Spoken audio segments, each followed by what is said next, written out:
Hey guys, it's Peter, and welcome to my channel, Peter Watches TV, where I watch all the television shows, and then I come over here and I react to them. And then we have a conversation in the comment section. You guys let me know what you thought about the show, and we just kind of talk about it. So today I want to talk about Sister Wives, Season 19, what is it? Episode 20.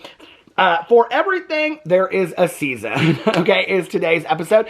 I always come up with alternative titles to each episode, so throughout me talking about this today, we will come up with an alternative episode title. It'll probably be called something like Brisha wants to be baptized, or Raylene wants to go to the mall, referring to Robyn's daughters, whose names, listen, Linda, okay, I know their names, okay, their names are Cotton and Chiffon, but no, their names are Brianna and Aurora. Their names are Brianna and Aurora. They're college girls. They're very nice college girls, okay? She wants to be baptized. I think it's very nice. I think it's very nice that Raylene wants to be baptized. Cotton Chiffon does too. Anyway, I know their names. I know their names are Brisha and I know their names are Brianna or Aurora. I don't know. That whole tacky family. I swear to God, somebody needs to tell Kody Brown that Affliction brand went out in like 1989, okay? And Robyn and her poor daughters, I swear to God, they're still shopping at the Rue 21. They still are shopping at the Rue 21. Okay. But before we get into my very lengthy notes, this week's episode actually, it kind of felt like a return to like past seasons, like old Sister Wives. Not just because they were referencing things from past seasons, of which they do in every episode. Why is this so funny to me today? I don't know why. But anyway, it kind of reminded me of like just the olden days. The olden days when we were a happy polygamist family. Do you ever feel like you're part of this family? Like, I have watched so much of this shit that I feel like I'm part of the family. I do. I'm like, sometimes I get shitty at Christmas when Meri doesn't make me pajamas. I do! Sometimes I get so mad. I'm like, Meri, where are my fucking pajamas? But anyway, okay. A couple things I want to talk about, all right? Will the show ever catch up?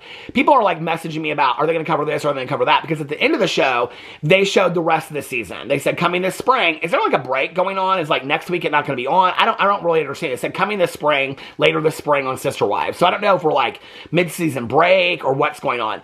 But they showed the reunion. Okay, first of all, I just want to say this about the reunion, all right? I have now invested 19 seasons, of which most seasons are 20 plus episodes, and these people, they are making a lot of money off of us, okay? They are making a lot of money off of us watching their ridiculous bullshit show, okay? Where they are dishonest. They are only in the 19th season coming out with kind of some truths, and even those truths, they go back and forth and tell.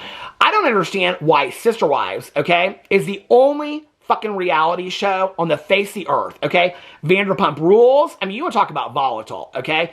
Vanderpump Rules. This season of Real Housewives of New York, toxic, volatile.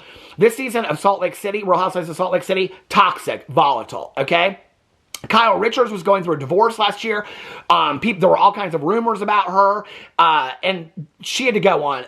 I don't understand why they do not put them in a room together, why they allow them to be interviewed individually. It really, to be honest with you, as a watcher of Sister Wives, I mean, as somebody that has been a fan since I started it, I am pissed. It pisses me off, okay, that they get away with doing these individual interviews for the reunion.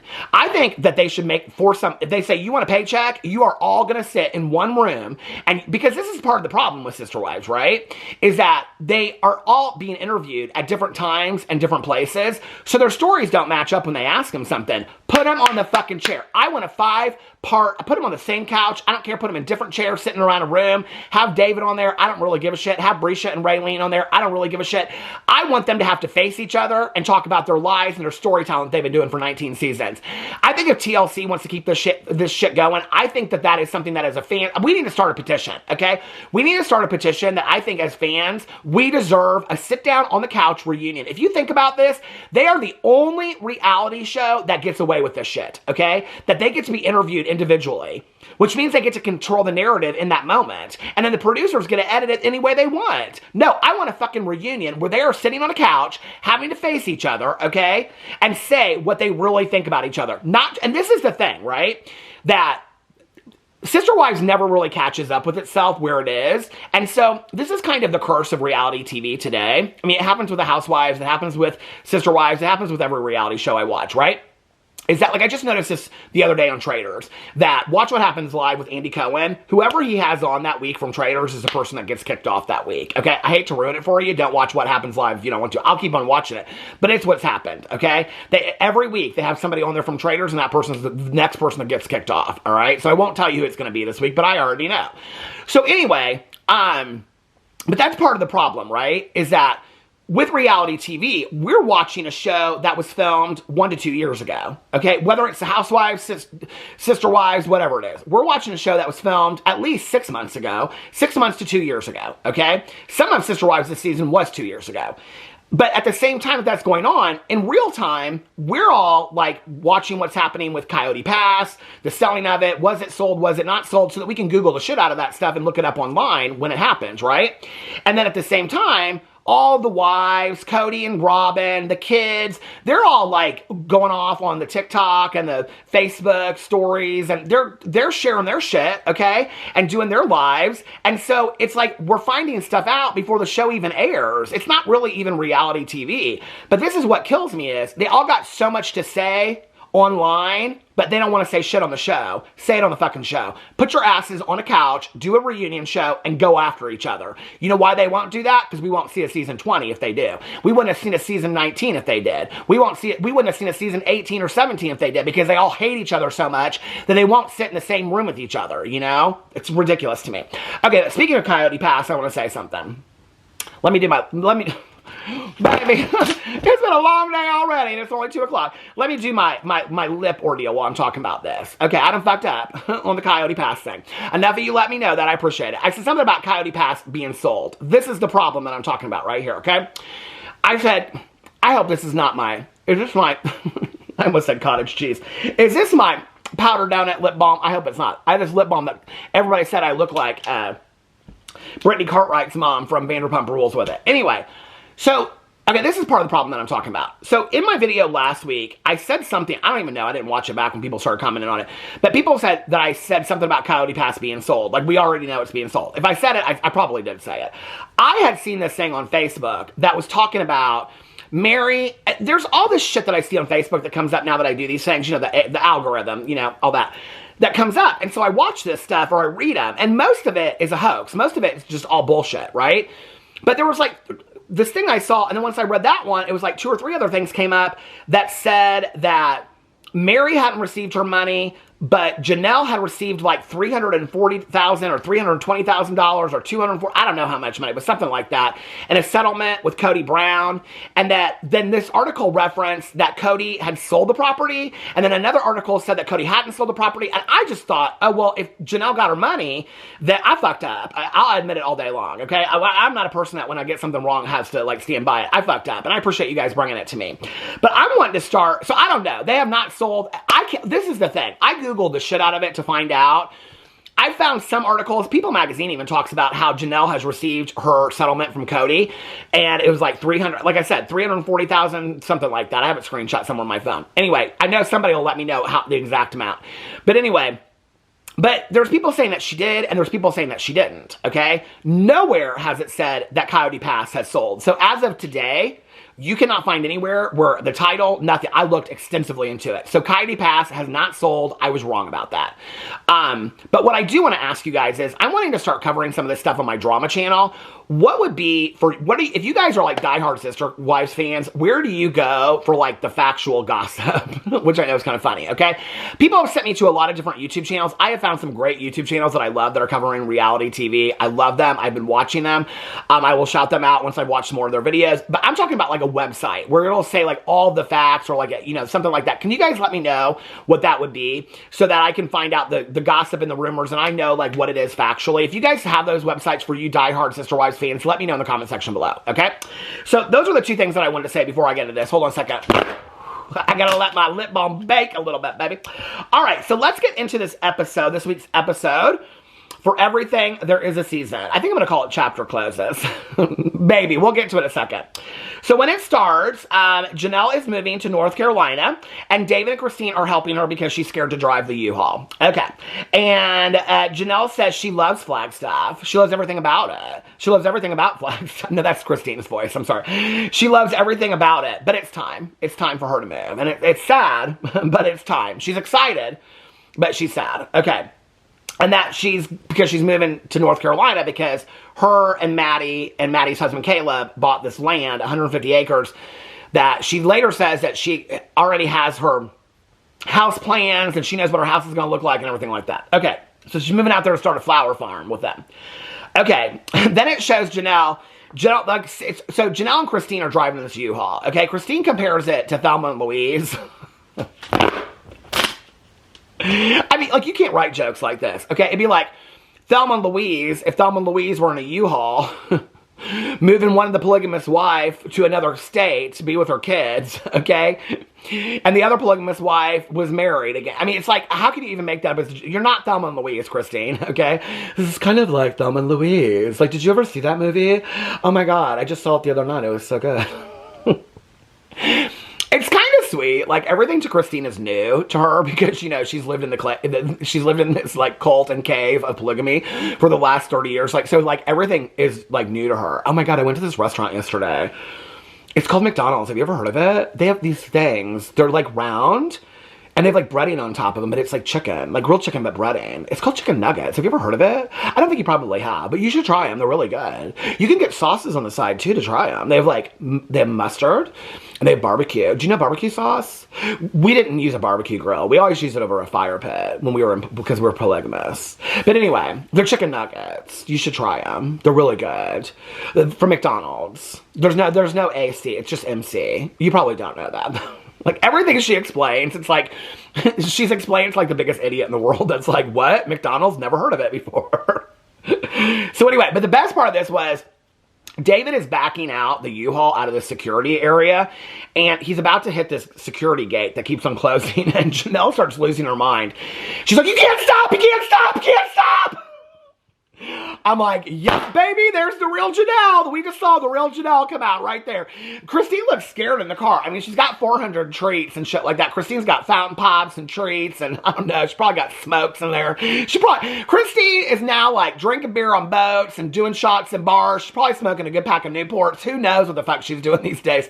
But anyway, she's sitting over there. She looks so scared. Janelle's like, you can't stop. You can't stop. I'm like, oh, it reminded me of that scene. The only other time she's ever got that angry is when she, like, Cody walks out of her house and she tries to grab him before he walks out the door. I thought she was going to lose her mind, have a heart attack right there. I was worried about her.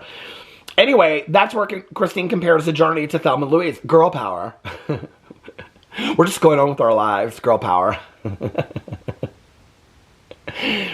So, if I was going to compare it to a movie, there was this movie I watched a couple years ago that was really, really sad, and it was called Women Talking, and it took place in a barn, and it was about this Mennonite, like, cult that these women were in. It was so sad.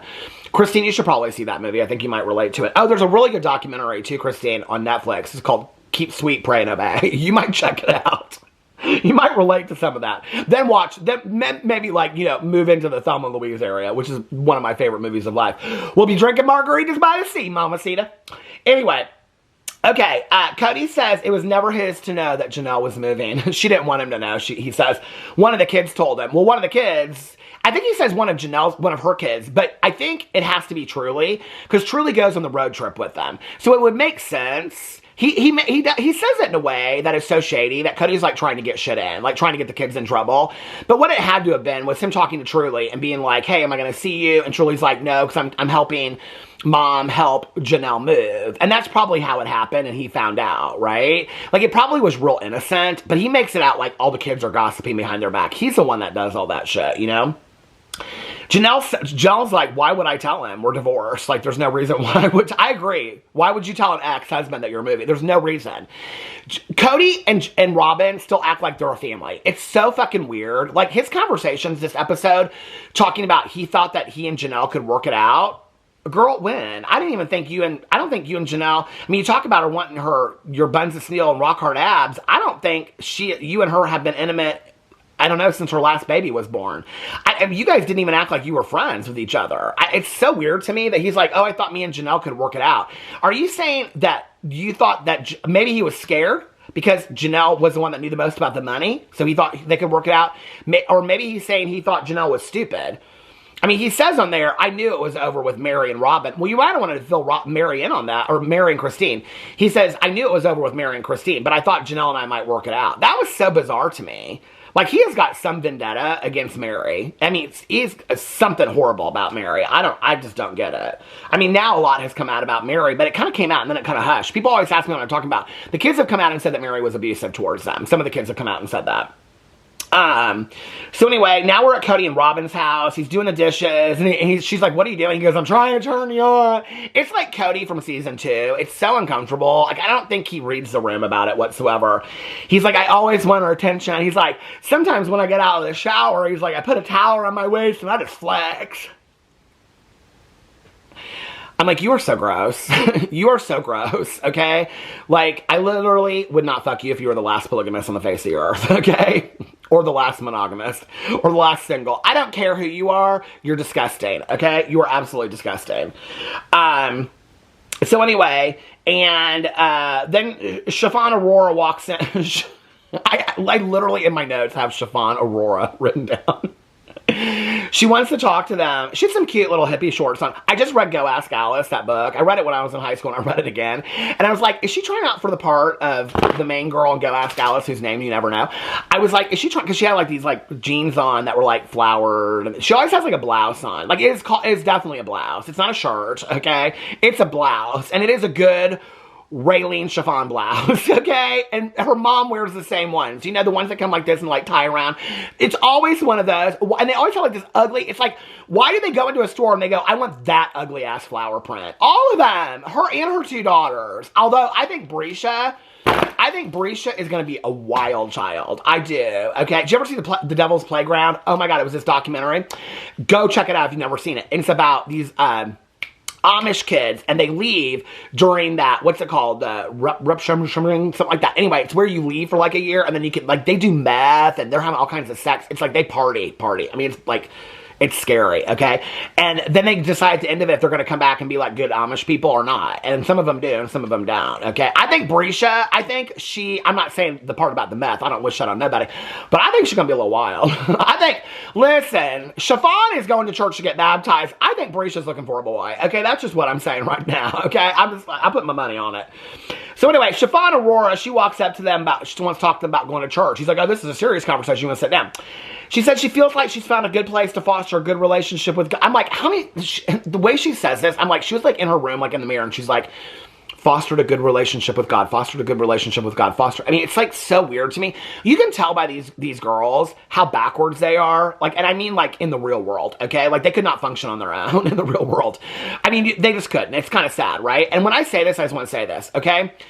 The other Brown kids have taken shit for the last 18 seasons while they have lived online. So I think that Brescia and Chiffon, Shailene, I think they can handle it for, 1 season, okay? They have protected those girls through everything. And they are in college, okay? They are not 15-year-old girls, okay? They are in college. So anyway, it just makes me kind of sad because she was so scared to have this conversation with her parents about getting baptized into another church. I don't know. Like, the whole thing to me it was kind of sad. So anyway, she goes out there and she's like, she has a good relationship with God and she wants to get baptized in this church. Okay, what's so interesting to me about this is, like, Robyn and Kody at first, they kind of like freak out. I mean, Robyn's like, what? I mean, she's like freaking out. She's like, what? Baptized at church? That church? This church? What church? Whose church? What church? What church? The church? The church? Whose church? What church? I mean, she like freaks out. And then and I'm like writing my notes, and like, I'm not even done with my sentence yet, because I'm like writing my notes. Kody always said, he and Robyn always said it. Kody and Robyn always said they wanted their kids to find whatever spiritual path they wanted to. I didn't even get that sentence done.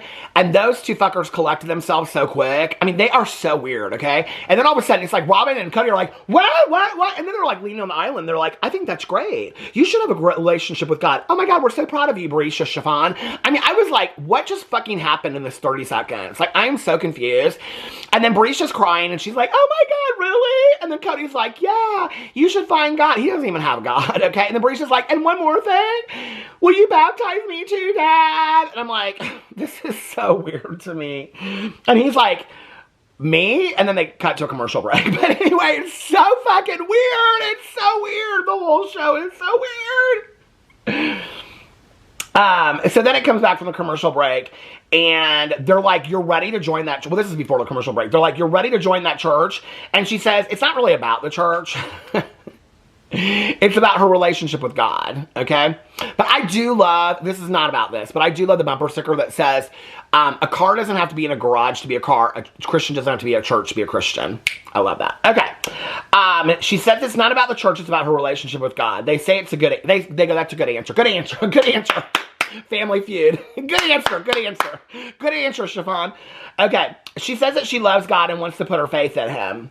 I think she should become a nun, don't you? I do. Anyway, they say they're really proud of her. And then Cody talks about being lost with God and that it's really his anger over the break of the family. And I'm like, oh, the break of the family that you caused?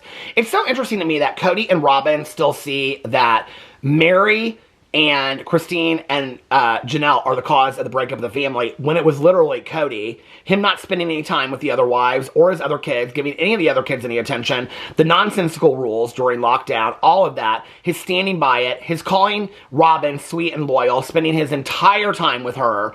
I don't understand how they don't see that they have any part in this whatsoever. And they can continue to write this narrative, which Janelle talks about later, this narrative writing that they do. They continue to write this narrative like they have no part in the breakup of the family whatsoever. But you're godly people. Isn't part of godliness and Christianity, isn't part of that taking responsibility and accountability for your actions? I don't know. Like, you're the ones that built a fucking show around it and made millions of dollars to live in a $2 million home that you have decorated like a Vegas showroom. I mean, it's disgusting. Anyway. God has, then he goes on, he talks about God has given him the wind beneath his wings many times in his life. Did you ever know that you're my hero, Kody Brown? Now, I don't know if God has given Kody Brown wings beneath his wind beneath his wings, but I do know that he's given him air upon his hair before. So I don't know about that. Did you ever know that you're my... He like must sit in like the green room before they film these things, and he must like write down like Maverick of Jesus. That was one of them. The Wind Beneath My Wings. He must have heard that song in the car on the way over there.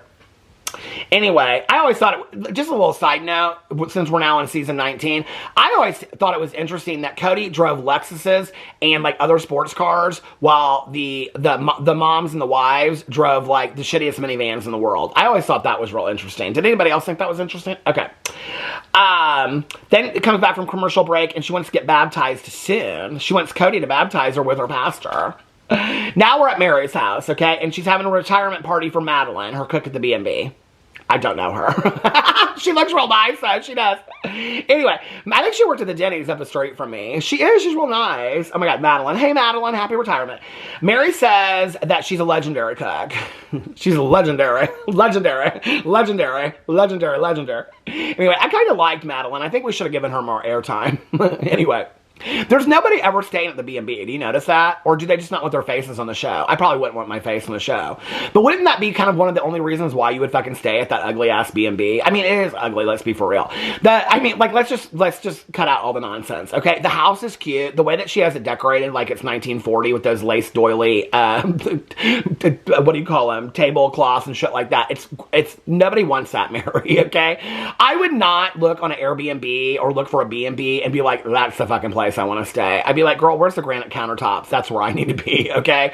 Where's the infinity pool out back? That shithole, I ain't staying in it, okay? Can I stay in that room that you have out back? And Meri says something in this episode about, I don't know that I fully want to move into the house. Is she not moving in the house? Is she living in the backyard? Where's she living? Is she living in that thing that her gay designer friend built for her? I'm confused about that.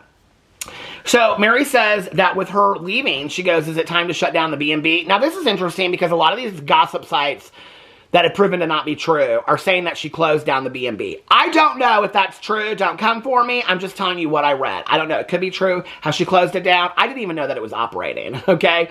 Because she never shows anybody checking it in. Don't you think that it's interesting that in all these years we've never seen one person check into the B&B or carrying their, suitcases out or anything? Not one person at the B. Has she ever had it? Now she wants to turn it into an event center, she said.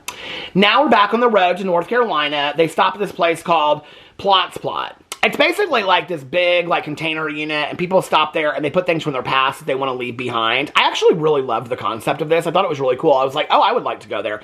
So it kind of looks like this storage space, like the back of a U-Haul.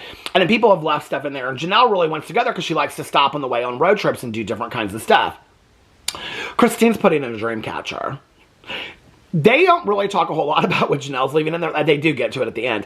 But it's mostly focused on Christine leaving a dream catcher. She doesn't need a dream catcher anymore, but she still has dreams about Cody. She wakes up and she's terrified. She has night terrors about Cody. Dreams, nightmares. Janelle, you don't have any dreams about Cody? I don't even think about Cody. What are you talking about, Christine? You have dreams about Cody? I do still dream about Cody from time to time. It's the weirdest fucking conversation, okay? Janelle is so over Cody. Janelle has been so over Cody. I think Janelle is so over this TV show. I think the only reason she stays on this TV show is because she wants a paycheck. True story, okay? I think Christine likes the limelight, okay? Now that her wedding's over, I don't know what she's gonna show of her life now. Buying Airbnbs that, I don't know, people are gonna go stay in Reno and Moab and places like that she's gonna, I don't know. I think the show didn't sell none of that Sister Wives jewelry. I don't know how it's gonna book Christine's Airbnb, but I don't know why any of them want to stay on this show anymore. Janelle seems so fucking bored of it. Christine's like, oh, you didn't care about Cody? She's like, I didn't thought about Cody. I don't dream about him. I don't think about him. Which is so interesting. Well, I have it all written down in my notes. Because Cody said something about he thought she could work it out.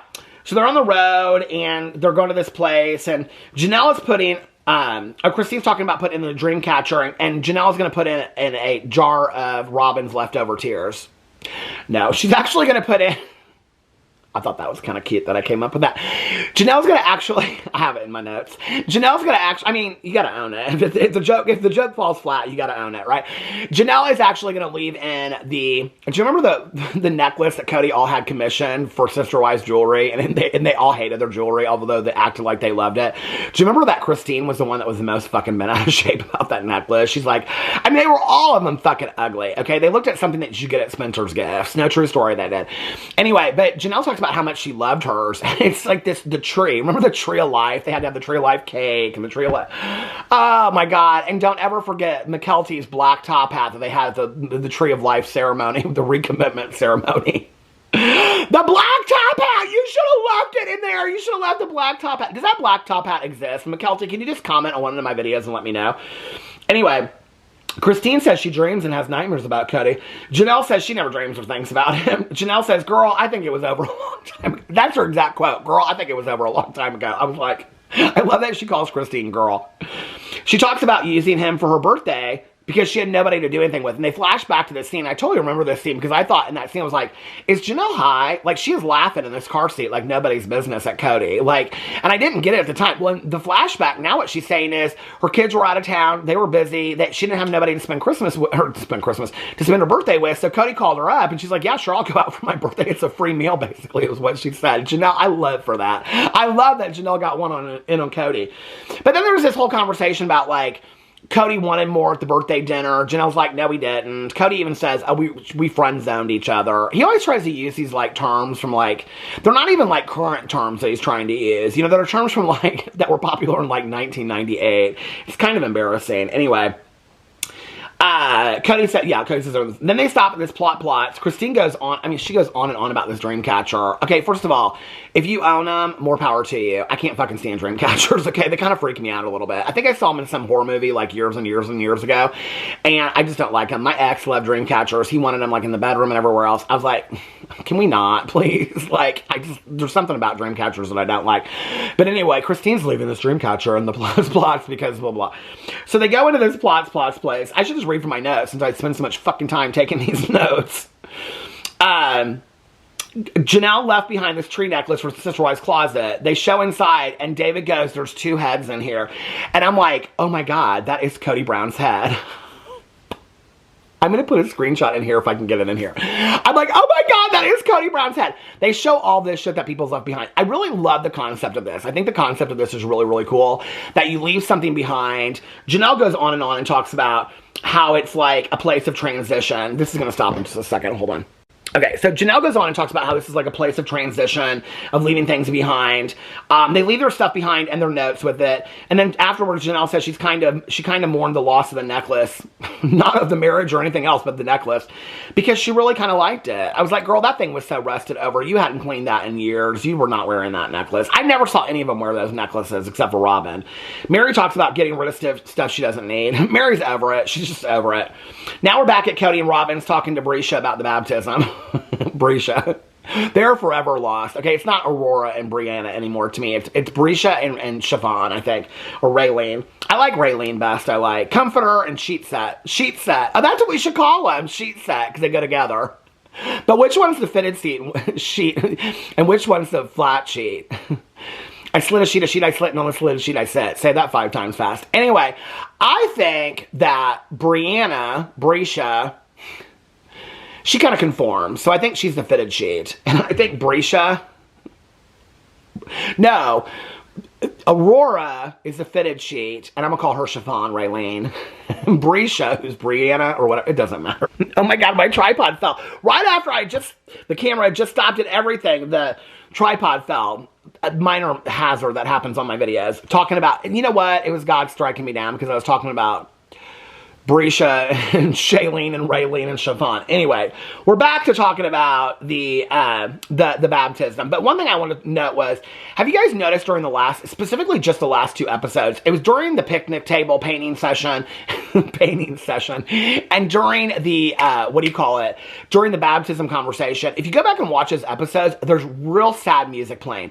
Like with the other wives, like Meri and Christine, they always play like happy music, but whenever they're at Kody and Robyn's, they always play this really, really sad music. It's so bizarre. Okay.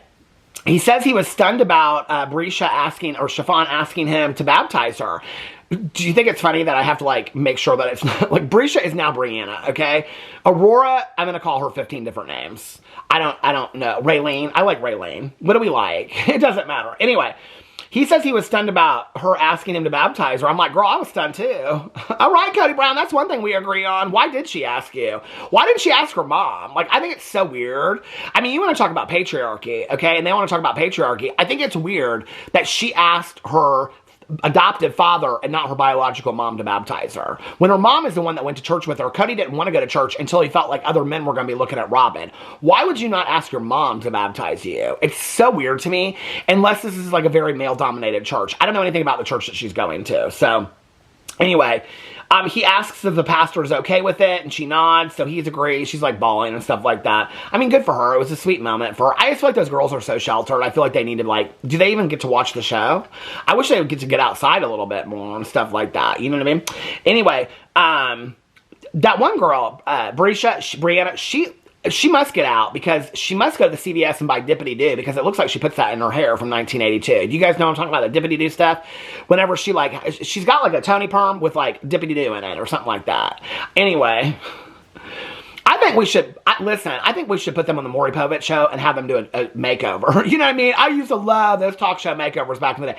Can we give Robyn Brown and her daughters a makeover? I mean, that might bring the whole show back. I'm just saying right now. And Kody, you need to just like, listen, give up on the hair, okay? I like a man with a shaved head anyway. Let's just give up on the hair, okay? The ramen noodle look is out, okay? It's been out since ramen noodles have been out. It's out. So anyway, Kody is like, Robyn says that including Kody is a way of making them feel not like they're outsiders to her being baptized in his church. And he says it's the right thing for her. She's following her life path and her beliefs, and he supports that. Was there anybody else? Oh my God, I have so many more notes. Was there anybody else that was like, yeah, I'm not buying this. I don't think Kody and Robyn are real supportive of this. But for television, they have to act like they are. I don't know. I just didn't really buy it, right? Okay, where are we at now on the notes? Okay. Now we're back on the road for the road trip, the Thelma and Louise road trip. They're just driving, talking about old trips. Christine said she was always so needy, and they're talking about, like, what room Cody would stay in on trips, and then it morphs into, like, where he would stay and how many days a week he would stay with which wife. They never knew where he would stay. Robyn says she always just kind of, she's like, I didn't know where he was. Yeah, girl, because he was always at your house. Don't you remember that? She said she never paid attention to Cody's schedule. She didn't really care if he was there or not. And she says it was, but it was a thing for some of her other sister wives that they were upset because they didn't know where he was. Because he was always at your house, Robyn. Sweetie, you need to go back and watch the seasons, okay? You need to go back and watch the seasons because he was always at your house. That's why they were upset, right? He said he just flew by the seat of his pants. What's interesting to me about this conversation is that if you watch the first seasons, like I said, I just watched it this summer. When you watch the first seasons, like, they make a very distinct fact to show that Cody moves from house to house every 4 days, okay? Like, he's, like, at a different person's house every day. So it's like, it shifts every 4 days. Does that make sense? Like, do you guys remember that? I mean, it was a very, like, now for them to say, in retrospect, Janelle and Christine, like, we never knew where he was going to be. What do you mean? It was always very set in place. Not until did I ever even question it, until Meri told Cody that she didn't want him to stay at her house anymore. Did I ever think that that schedule had changed watching it? And I watched the episodes back to back to back. They never addressed it in a reunion. They never addressed it anywhere else. If it's come out in blogs and stuff later, they didn't show it on the show, okay? So what I don't understand is now, like, Janelle accuses Cody and Robyn of rewriting history. Well, they're all rewriting history. Yes, I believe that Cody and Robyn do it more than anybody, but they're all doing it because they don't remember the lies they told 20 years ago to keep up with the show now. And frankly, I don't think they give a fuck. I don't think Janelle cares. And so I think that this is their way of indirectly exposing lies. The whole show is a lie. Now we're back at Meri's, and it's after the party, and she's talking with Jen about it being the end of an era, and Meri says she doesn't want to do the B&B anymore. She's like, it was never my dream. The house was my dream. The B&B was never my dream. Now she wants a man. She has no intention of living her life single, and she talks about going on dates. She's gone on dates. Some of them she friends down. Some of them she didn't want anything to do with. Some of them it was nice, whatever. Then they joke about her having a husband in every room. They talk about reverse polygamy. Jen's like, is that a thing? She's like, Meri's like, they talked about this on a previous episode and said that, no, that's like not a thing. Which is interesting because if you remember, Meri had the conversation with Cody about what if I wanted to have another guy, and Cody freaked out. That was their anniversary dinner of season 1, right? And so now they're just like, so like casually having this conversation, and Jen's like, you should just keep a husband in every room. It's like, anyway, I mean, this was something that you guys like stood by and believed in for years and years and years. I mean, it's kind of like the undoing of polygamy that we're seeing in real time, but they're not really sharing like the therapeutic work if they're doing any. I mean, I can't imagine, like, this is the thing for me as somebody that's like heavily in therapy and also in a 12-step program because I'm sober. I can't imagine being in a situation like polygamy for 30 years and then one day being out of it and not going to therapy. I mean, I think Meri's talked about it a little bit, but none of the other ones. Not going to therapy to like unbox all this shit you went through, the relationship issues with your ex-husband, the kids. I mean, all of this. Like, it's a lot. I can't even imagine not therapeutically like unboxing some of that, unpacking some of that kind of stuff. It just is bizarre to me, right? She talks about how she doesn't know if she wants to move into the house and make it her house. I'm like, I'm confusion. Like, are you not already living in the house? Is Meri not already living in the house? Is she living in an apartment up the street? Is she living in the carriage house out back? I mean, I know when she moved in there and talked to Cody about it originally, but like this move, she didn't say anything about. I thought she was living in the house. I'm confused. Somebody please explain it to me. And then she said it depends on the man that she meets and what they decide together. I'm like, oh, okay. Independent women. Now we're back on the road. Janelle talks, they're talking about the term sister wife, and that Christine talks about how, like, when the show started, they would have women contact them and be like, I want to be a sister wife, or I call my sister a sister wife, even though we're not sister wives. And that the term actually, what they meant was that it was women working together for the good of the family. And I actually really like that, but I think that that's actually a good motto for Sister Wives Closet and something that you should have brought out in season 3. You should have said, yes, we are sister wives, but really what the term sister wife means to us is women working together for the good of the family. I think that would have actually been a little bit more explanatory season 2 or 3, instead of this being what it is now. Because you wanted us to buy into polygamy, and now you don't even, none of you believe in polygamy. Christine says they are going to stay her and Janelle are going to stay sister wives. Meri and Robyn aren't going to be sister wives because they're just not, they don't have the same relationship with them. Yes, we know, girl, you hate them, okay?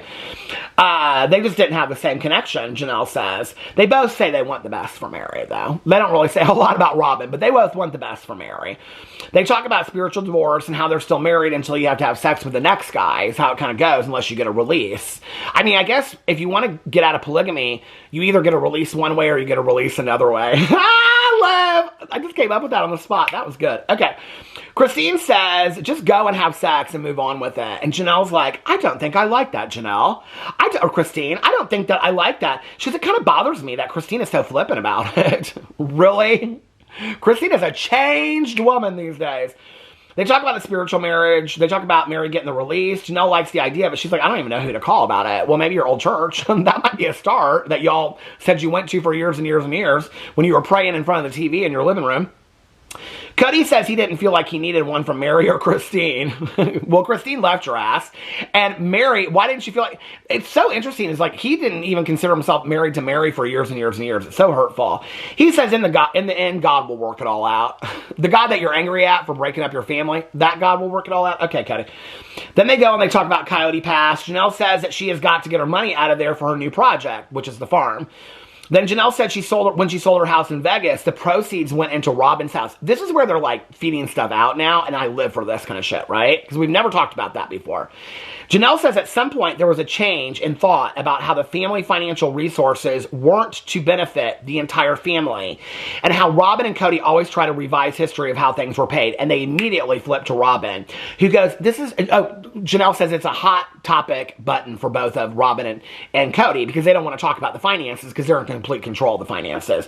It immediately goes to Robyn, and Robyn goes, it's a tough conversation for her because it just feels so balanced between all of us. Well, the wives are saying that it doesn't feel balanced. It's balanced for you and your $2 million home that you got off of your proceeds from the other houses, right? Okay.